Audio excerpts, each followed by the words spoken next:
예, 여러분 반갑습니다. 건축시공학 2 14주차 강의를 시작하도록 하겠습니다.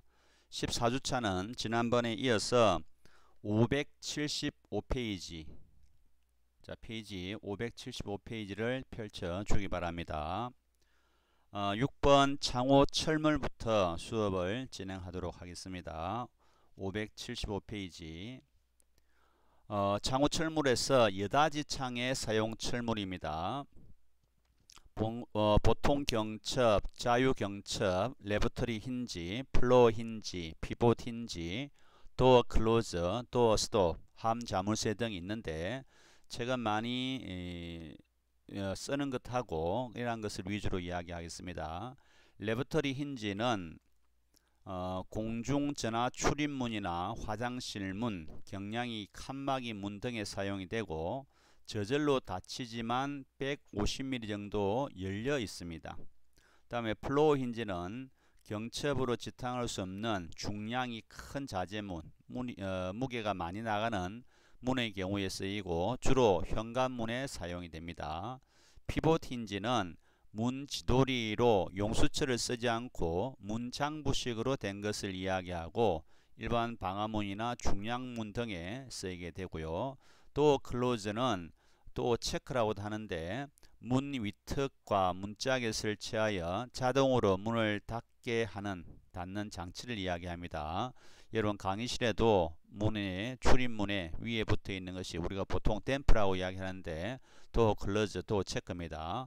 도어 스톱은 문 아래에 문 하부에 달아서 열려진 문이 그대로 고정되게끔 제자리에 머물러 있게 하는 것을 이야기합니다. 그래서 레버터리 힌지, 플로우 힌지, 피봇 힌지, 도어 클로즈, 같은 말로 도어 체크, 도어 스톱 이런 것에 대해서는 내용을 파악을 잘 해주기를 바라겠습니다.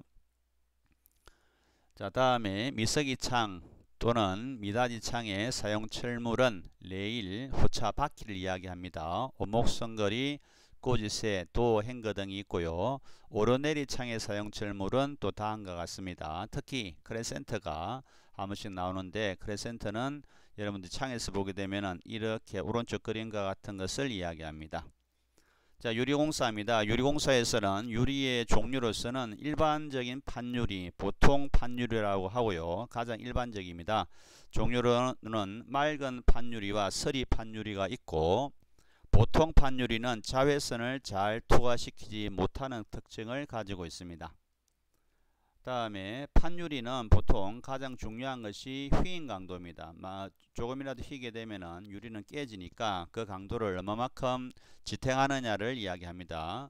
플로트 판유리 또는 마판유리가 있는데 주로 건축물이나 차량의 창이나 거울 등에 사용하는 유리고요. 다음 페이지에 열선 흡수 판유리, 주 목적이 태양열의 흡수인 단열유리입니다. 단열유리. 그래서 이러한 단열유리가 있고 열선 반사, 주 목적이 태양열을 차단하는 것입니다. 하나는 흡수하는 것, 하나는 차단하는 것. 이렇게 목적을, 기능을 이렇게 일부 넣는 경우가 있다는 것. 자, 안전유리는 여러분들이 체크를 해둬야 됩니다. 안전유리는 접합유리, 다음에 강화유리, 다음 세 번째 망임유리, 이렇게 대표적인 것이 세 가지가 있습니다. 접합유리는 합판유리를 하는데 두 장 이상의 판 사이에 합성수지 접착제를 겹붙여 댄 것으로서 일명 합판유리라 합니다. 접합유리는 외력에 의해서 파손되어도 중간막 합성수지 접착제에 의해서 파편이 대부분 떨어지지 않도록 한 것으로서 보통 방탄용으로 쓰이는 것을 우리가 접합유리라고 합니다. 강화유리는 열처리유리라고도 하는데 판유리를 열처리하여 유리 표면에 강한 압축 응력층을 만들어서 파괴 강도를 증가시키고 또 깨어질 때 작은 조각이 되도록 처리한 것, 여러분들 많이 봤을 겁니다. 자동차와 같은 사람이 다치지 않게 하기 위해서 작은 조각으로 처리한 것을 강화유리, 열처리유리라고 합니다. 보통은 강도는 일반 유리의 3 내지 5배 정도 크고 현장 절단이 불가능하고 깨지더라도 파편이 둥글게 깨진다는 것. 그래서 차량용에 많이 쓰입니다. 망임유리, 망유리라 하는 것은 와이어드 글래스, 방도용, 도둑이 들어오는 것에 대한 대비용으로서 또는 화재, 기타 파손 시에 산란, 깨져서 흩어지는 것을 방지하기 위해서 철망을 삽입한 유리입니다. 철망을 유리 중간에 끼워 넣은 것으로서 압축 롤에 의해서 성형시에 금속재의 망을 유리 내부에 삽입한 것이고, 유리 파편에 의한 상해 방지, 연소 방지, 유리의 파손 방지, 파편 비산 방지, 도난 화재 방지 등이 이용이 되고, 그래서 용도는 방화용, 방도용, 유리 지붕, 위험한 천장, 엘리베이터 문 등에 사용되는 것이 망임유리입니다. 다음에 특수유리 또는 2차 제품인데 복층유리입니다. 페어드 글라스 해가지고 근조 공기층을 사이에 두고 판유리를 이중으로 접합합니다. 그래서 중간에 공기층이 있다는 것은 복층유리, 중간에 공기층이 없이 합성 수지를 겹붙여댄 것은 우리가 접합유리를 하고, 접합유리와 복층유리는 다릅니다. 그래서 복층유리는 목적이 결로 방지와 방음용으로 쓰입니다. 그래서 목적이 용도가 다르다는 것 알아둡니다. 자, 다음 페이지 578페이지 넘어갈게요. 기포유리입니다. 다른 말로 발포유리, 가는 입자의 유리 분말을 카본 등의 발포제를 사용하여 가열, 발포시킨 후 선행시켜 만든 유리로 단열, 보온, 방음제로서 벽이나 반자, 천정에 쓰이는 것을 이야기합니다. 좌회선 투과유리, 좌회선 차단유리, 목적이 다 다릅니다. 좌회선 투과유리는 일광욕실이나 병원, 요양소에 쓰이고, 차단유리는 의료 진열장이나 다음에 약품 창고 등에 쓰입니다. 다음에 배강도 유리가 있고요. 자, 로이 유리 알아두도록 합니다. 열 적외선을 반사하는 은소재막으로 코팅하여 방사율과 다음에 열 관리율을 낮추고 가시광선 투하율을 높인 유리로서 일반적으로 복층유리로 제조하여서 사용이 됩니다. 그래서 보통은 로이 코팅 3번 면 복층유리라 하는 것은 로이 코팅을 1층, 2층, 3층에 했을 때를 이야기하고, 2번 면 복층유리는 두 번째 넣었을 때를 이야기합니다. 그래서 이 실내의 난방열을 보호하기 위해서는 3번, 실외에서 들어오는 열을 차단하기 위해서는 2번, 이렇게 용도가 달라집니다. 그래서 어디에다가 로이 코팅면을 설치하느냐에 따라서 목적이 다 달라지다. 열을 보호할 것인가, 열을 차단할 것인가, 이런 것이 차이가 있겠습니다. 다음에 스테인드 글라스, 착색 유리입니다. 성당 등에 쓰이는 것을 이야기하고, 자, 다음 페이지에 유리블럭, 여러분들이 고속도로 휴게소 같은 데 보게 되면은 이와 같이 유리블럭의 형태로 된 것으로서 채광용, 구조용, 장식용, 방음용, 단열용, 냉난방 효과가 있는 그런 특징이 있었고요. 프리즘 유리, 지하실이나 혹은 천장, 벽 등에 사용되어서 굴절, 채광용, 빛이 산란되게끔 하는 것을 이야기합니다. 이와 같이 유리는 다양한 종류로 만들어지고 사용되고 있기 때문에 그 목적에 맞는 유리를 선택하고 설계하는 것이 중요하겠습니다. 구조용 유리는 전면의 유리와 구조 부재로 사용되는 유리에서 구조적 기능을 발휘할 수 있도록 한 것이 되겠고, 이때 유리 종류로는 강화유리, 접합유리, 복층유리 등이 구조용 유리로서 사용될 수 있겠습니다. 화학 성분에 의한 유리로서는 이렇게 다양하게 있는데 여기까지는 여러분들은 필요 없을 것 같습니다. 조금 깊이 있는 내용이라서 넘어가도록 하겠습니다. 580페이지입니다. 자, 유리의 제작입니다. 유리의 절단 방법입니다. 두꺼운 유리는 유리칼로 금을 긋고 고무망치로 뒷면을 두드려서 절단하고, 접합유리는 양면을 유리칼로 자르고 면도날로 중간에 끼운 필름을 절단하고요. 망임유리는 유리칼로 자르고 철망 꺾기로 반복하여 절단합니다. 그래서 일반 유리, 접합유리, 망임유리에 따라서 자르는 방법이 다르다는 것. 가공입니다. 표면 가공, 샌드블라스트 가공이 있고 테피스트리 가공이 있는데, 샌드블라스트는 압축 공기로 모래를 뿜어 유리 표면을 가공하는 것이고, 레피트리 가공은 샌드블라스트 가공 후에 산으로 에칭 처리한 것을 이야기합니다. 다음에 현장에서 절단이 불가능한 것 알아둬야 됩니다. 강화유리, 복층유리, 스테인드 글라스, 유리 블럭은 현장에서 가공을 할 수가 없습니다. 다음은 시공 재료입니다. 시공 재료. 세팅 블럭 오른쪽에 있는 그림을 참고하면서 보십시오. 유리의 양단부에서 유리의 자중을 지지하는 것으로서 유리폭의 4분의 1 지점에 각각 한 개씩 설치합니다. 실란트, 줄눈 폭에 맞는 노즐을 선정하여 실란트가 심층부까지 충전되도록 한다. 다음에 가스켓, 고무, 합성수지 제품을 이용하여 유리를 보호하고 지지하며 수밀성을 가지고 있는 것을 이야기하고 측면 블록, 백업제보입니다. 백업제, 실링제의 줄눈 깊이를 소정의 위치로 유지하기 위해서 부재의 측면과 유리면 사이에 줄눈에 충전하는 성형재료를 이야기하고요. 실링제와 세팅 블록 사이에 위치하게 되겠고, 쿠킹 컴파운드, 유리 고정 철물 이렇게 나와 있습니다. 자, 오른쪽에 그림을 참고하면 될 것 같습니다. 자, 이와 같이 세팅 블럭이 밑에 있고 백업재, 실링재는 유리와 유리 사이를 잡아주는 역할, 다음에 유리가 있고 옥의 옥내 샤시가 있는 형태가 되겠습니다. 자, 시공에 대해서 봅니다. 기온은 5도씨 이상일 때 시공을 하고요. 보통 유리는 4, 5도씨 이상이 되어야 됩니다. 상대 습도 90% 이상이면 실란트 작업을 중지한다. 습기가 많게 되면은 실란트가 제대로 접착이 되지 않기 때문에 그렇고요.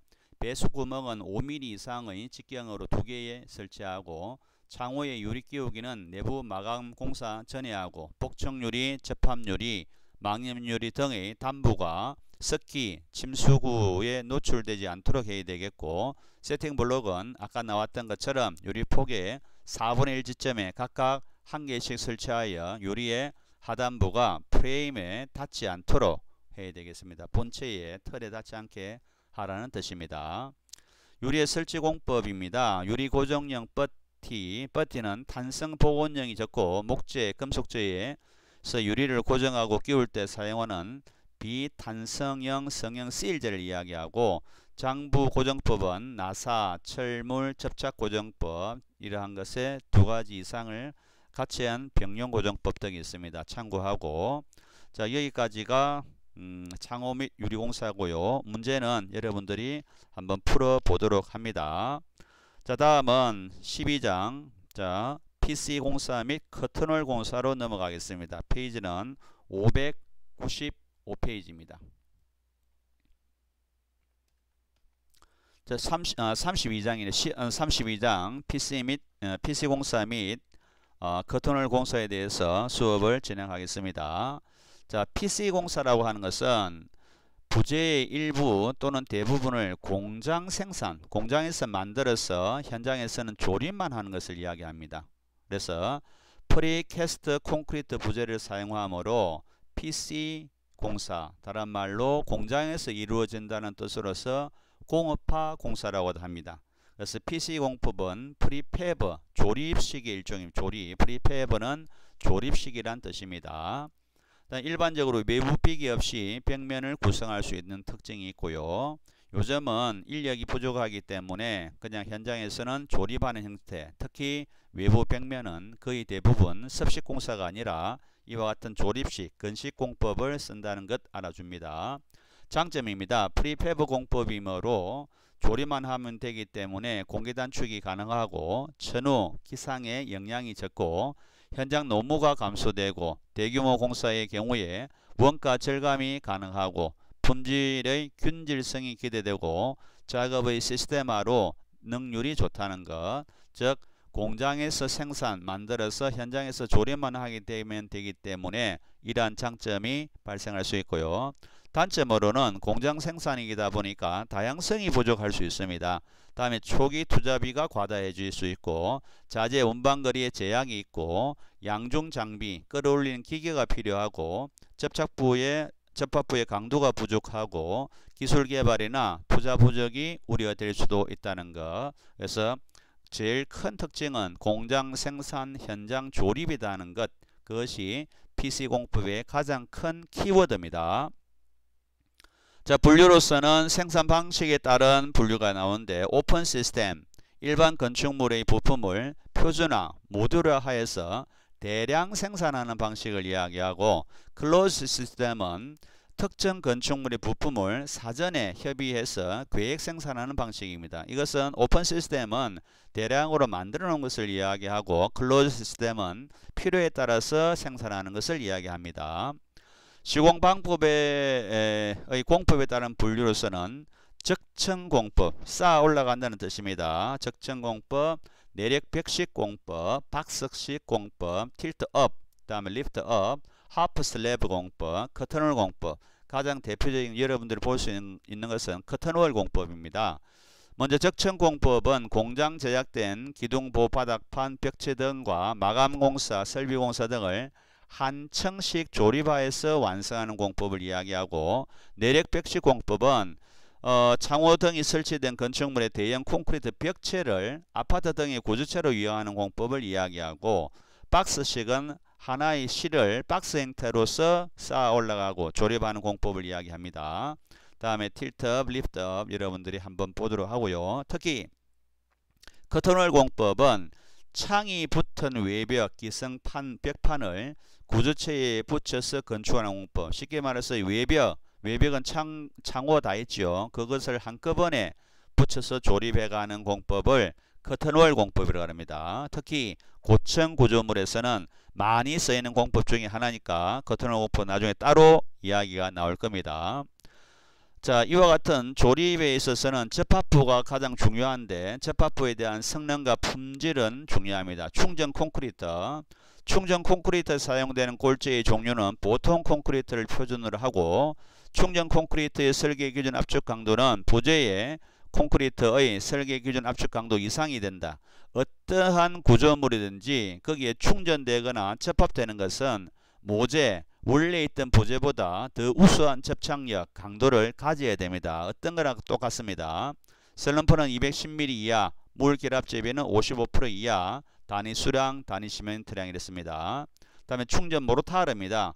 중요한 것은 무수축 모르타르다는 것 알아둡니다. 충전 모르타르는 무수축성, 다른 말로 무수축 모르타르가 되어야 되겠고, 나머지는 여러분들이 읽어보도록 합니다.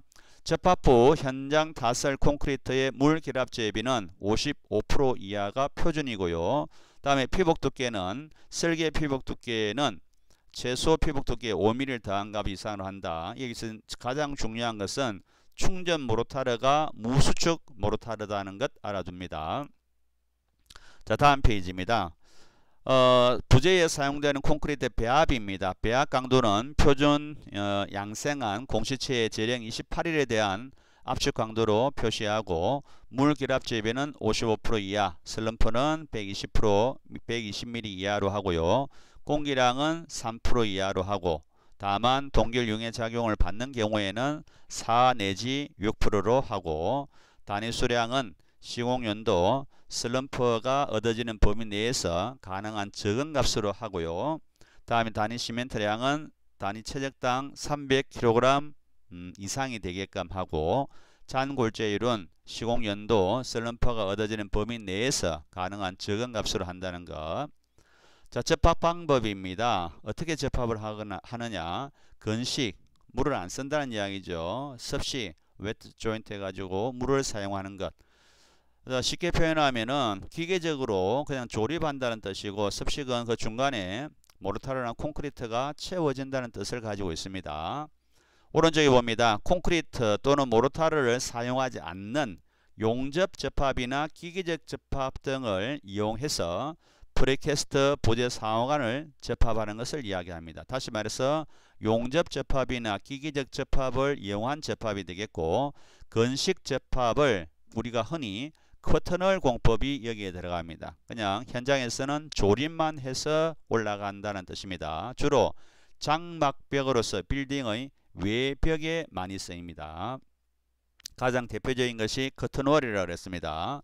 다음에 습식 공법은 현장에서 콘크리트 또는 모르타르로 프리캐스트 부재 상호간을 접합합니다. 그래서 콘크리트나 모르타르가 쓰인다. 다시 말해서 여기에 물이 추가적으로 되어 있기 때문에 그렇고, 주로 내력벽으로서 벽식 아파트 건설에 많이 쓰이는 것이 여기에 해당이 됩니다.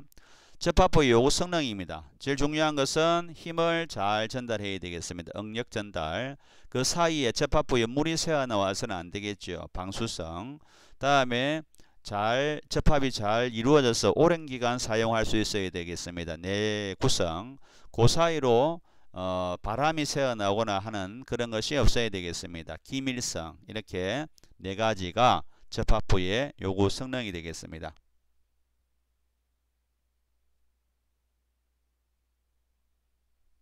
자, 다음은 커튼월 공사입니다. 커튼월.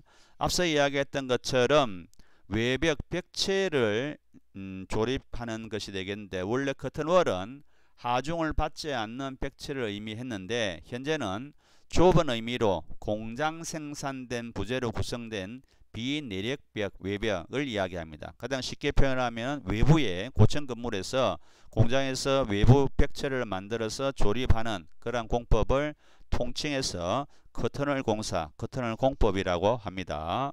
자, 다음 페이지 봅니다. 외부 벽체를 어떠한 형태로 만들었느냐 하는 것입니다. 스팬들을 이렇게 수평을 강조하느냐, 색기둥 방식, 수직을 강조하느냐, 수직 수평을 같이 쓰느냐, 안 그러면 전체 달을 다 덮어버리냐 하는 것입니다. 스팬들 방식은 수평선을 강조하는 창과 스팬들을 조합으로 이루어진 방식이고, 커튼월에서의 스팬들은 상층과 하층의 창 사이에 있는 벽을 의미합니다. 상하층의 창 사이에 있는 벽을 의미하더란 것. 다음에 색기둥 방식은 수직 기둥을 노출시키고 그 사이에 유리창이나 스팬들을 끼우는 방식이 되겠고, 격자 방식은 수직과 수평의 격자형 외관을 보여주는 방식. 피복 방식은 구조체를 외부에 노출시키지 않고 패널로 완전히 덮어버려서 셔시 있는 패널 안에서 끼워지는 방식을 이야기합니다. 그래서 어떠한 형태를 강조하느냐에 따라서 스팬들 방식, 색기둥, 다른 말로 멀리안이라 합니다. 멀리안 방식, 격자 방식, 피복 방식 등이 있다는 것 알아두도록 합니다. 다음에 긴결 제품입니다. 긴결 제품. 이것을 우리가 다른 말로 패스너라고 합니다. 패스너. 자, 연결시켜주는 접합부를 총칭합니다. 커튼월 부재를 구조체에 부착, 연결하기 위해서 사용되는 철물류의 총칭을 우리가 패스너라고 합니다. 자, 패스너의 요구 조건입니다. 그래서 연결시켜주는 역할이다 보니까, 부착시켜주는 역할이다 보니까 내력, 충분한 강도, 힘을 가지고 저항할 수 있어야 되겠습니다. 두 번째, 변이 추정성.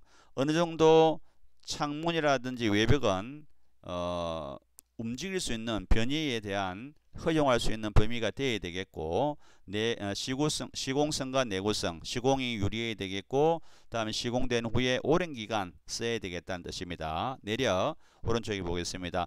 각종 하중에 대항할 수 있는 충분한 강도가 필요하다. 변이 추정성, 층간 변이 등에 대항할 수 있는 변이의 추정성이 필요하고요. 층과 층 사이에 변이가 나타났을 때 그 변이를 견뎌낼 수 있어야 되겠다는 뜻이고, 시공성은 시공 시에 오차 조정이 가능한 성능이 필요하고요. 내구성은 내화성, 시공성이 좋고 성능의 변화가 없는 내구성이 필요하다는 뜻입니다.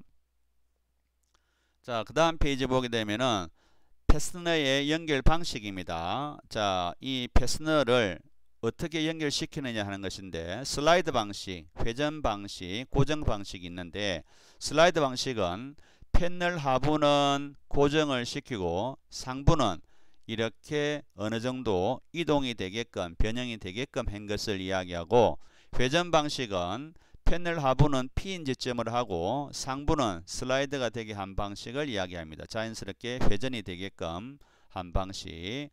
고정 방식은 패널의 상하부가 고정된 방식입니다.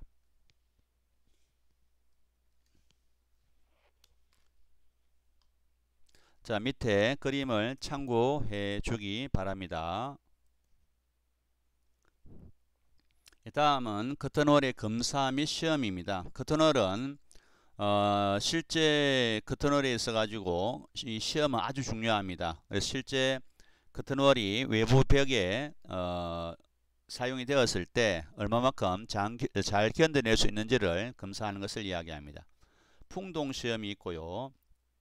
실물대 모형시험, 다른 말로 실물대 시험, 외벽 성능시험이라 하는데, 풍동시험은 건물 준공 후에 발생될 수 있는 바람에 의한 문제점을 파악하기 위해서 설계에 반영하기 위해 건물의 주변 600m 반경의 지형, 건축, 건물 배치를 축소형 모형으로 모델로 만들어서 풍동, 그 실험기에 넣어서 설치한 후에 과거 일정한 기간 내에 발생된 최대 풍속을 가하여 실시하는 시험으로서 장래에 발생 가능한 건물풍을 방지하기 위해서를 씁니다. 쉽게 표현하면은 시험 동안에 넣고 시험을 직접 바람을 불어 넣어서 어떠한 결과가 나오는지를 확인하고 그것을 실제 설계에 반영하는 것이 풍동시험이 되겠습니다.